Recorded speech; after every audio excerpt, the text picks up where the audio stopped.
Up next, a custody battle gets complicated when it crosses state lines. Tonight, we take a look at the technicalities that are keeping this little girl away from her father.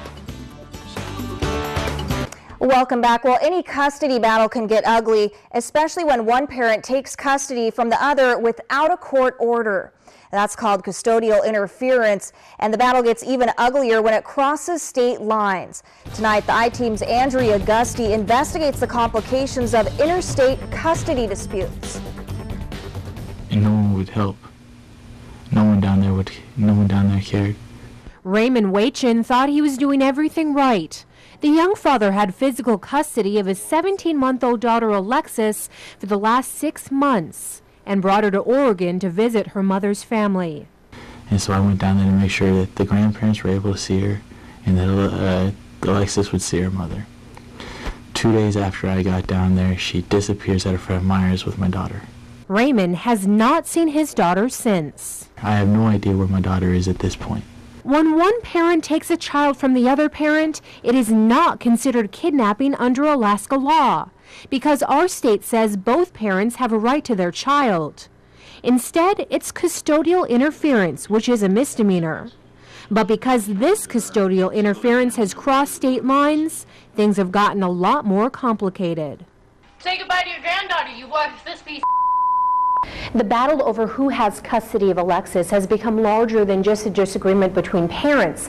It's become an interstate court battle. Here in Alaska, the court thinks they have jurisdiction, but because of paperwork filed in Oregon, Oregon thinks they have jurisdiction.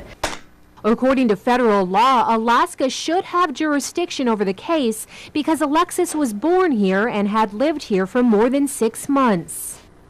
Back in December, Alexis's mother filed custody paperwork with an Oregon court.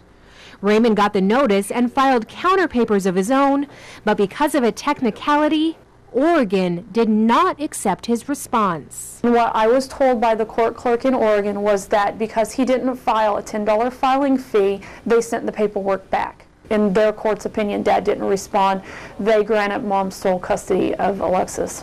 The court may have decided that because Alexis's mother claimed the little girl was an Oregon resident, even though she's not. Alaska court needs to work with the Oregon court in determining who has jurisdiction over this child and who should have custody. As the court battle continues, Alexis's parents are in a war of words via text message. Right now, I actually have texts from the mother complaining about how she's crying and stuff, and it's because she's in a place that she doesn't know. Now Raymond and his family are working to get all the paperwork they need to convince local Oregon courts and possibly federal officials that Alexis belongs with her dad. Andrea Gusty, CBS 11 News.